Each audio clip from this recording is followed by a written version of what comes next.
De otra parte voy a mencionar un asunto que suelen evadir o que evaden, y ustedes van a ver que lo van a evadir esta noche aquí los defensores de las bases. Estados Unidos, el Pentágono, Washington, no representa los intereses de las hermanitas de la caridad. Estados Unidos no es un país que haya demostrado en la historia de la humanidad que el uso de la fuerza no lo pone al servicio de sus intereses. Lo voy a decir de una manera más directa. Estados Unidos es un imperio. La política global que desarrolla es una política imperialista.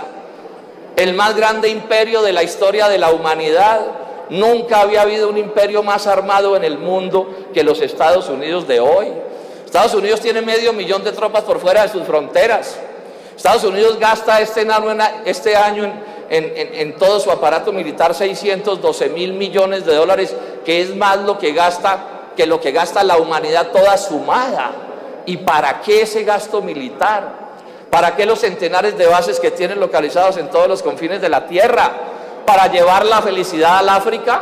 ¿Para llevar la felicidad a Asia? ¿Para llevar la felicidad a América Latina? ¿Para traer la felicidad a Colombia? O sea, Estados Unidos no es un imperio, ministros, no es un imperio.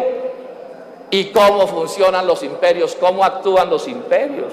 La cosa es bien simple. Un imperio es un país poderoso que mediante mecanismos diplomáticos o mecanismos económicos o mecanismos militares y de guerra le impone a otros países un orden que tiene que ver con beneficiar los intereses de los capitales y de las riquezas de ese imperio y no de los otros países de la tierra. Yo les pediría, señor canciller, que esta argumentación que le estoy haciendo con respecto a si Estados Unidos es o no un imperio, me la refute o me la respalde. Estoy recomendando mucho este libro en estos días. Se llama Legado de Cenizas, la historia de la CIA, de Tim Weiner. No es de la izquierda ni pertenece al polo. Es un cronista del New York Times. Es un libro recomendado por el periódico The Wall Street Journal, por Los Angeles Times, por The New York Times, por The Washington Post. ¿Y qué es lo que explica este libro con todo detalle? Y no lo hace escondiéndose, ni a él lo avergüenza. A él le parece que eso está bien, al señor Warner. Dice que Estados Unidos es un imperio y explica cómo con todo detalle. No ha habido contradicción política grave en los últimos 60 años de la historia del mundo donde Estados Unidos no haya intervenido como un imperio, intrigando políticamente, sobornando, corrompiendo en muchos casos o agrediendo militarmente en otros casos. Repito, recomiendo el libro El Legado de Cenizas, la historia de la CIA, por un autor norteamericano que explica con franqueza lo que yo estoy mencionando aquí y a lo cual quisiera que se refirieran de manera precisa los ministros de los que estamos hablando.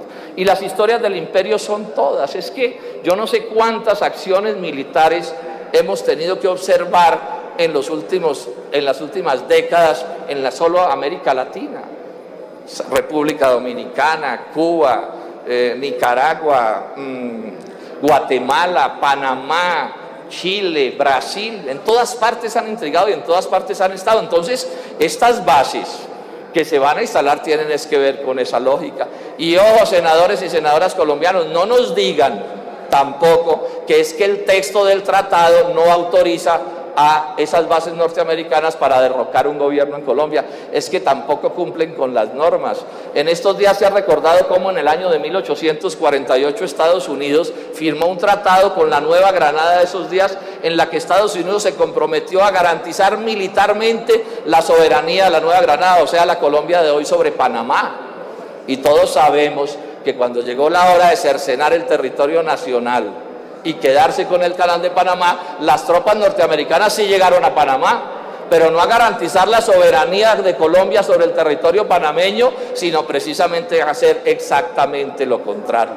Les voy a dar este dato, senadores y senadoras, que preocupa mucho en América Latina.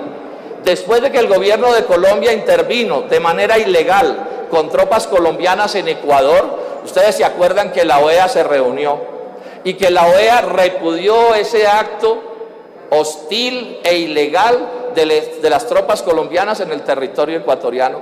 Y recordarán que el propio gobierno de Colombia, con el doctor Álvaro Uribe Vélez a su cabeza, tuvo que pedir excusas y prometer que nunca más lo volverían a hacer. Aquí tengo las notas exactas de a lo que se comprometió Colombia en ese momento. Y atérrense ustedes, colombianos y colombianas, el único país de la OEA que no firmó el artículo 4 de esa declaración, que condena el uso de la fuerza militar en la América Latina con cualquier propósito, ¿saben cómo se llama?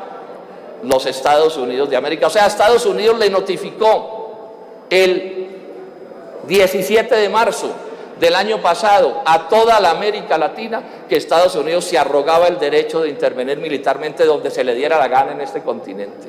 Eso fue lo que quedó establecido ese día con el cuento de los ataques preventivos y con los cuentos de la lucha contra el terrorismo. Entonces, no nos sorprendamos si aquí muchos colombianos, yo diría que la mayoría, y mucha gente en América Latina se preocupa por estas bases, doctor Silva. Es que estamos hablando de las bases de un imperio que hace un año nomás nos advirtió a los latinoamericanos que si tienen que agredir a cualquier país en América Latina, lo van a agredir si eso se los determina sus intereses. Pero no solo eso, también dicen que si tienen que agredir en América Latina a través de las tropas de un tercer país, lo harán, que fue en cierto sentido lo que sucedió contra la República Ecuatoriana.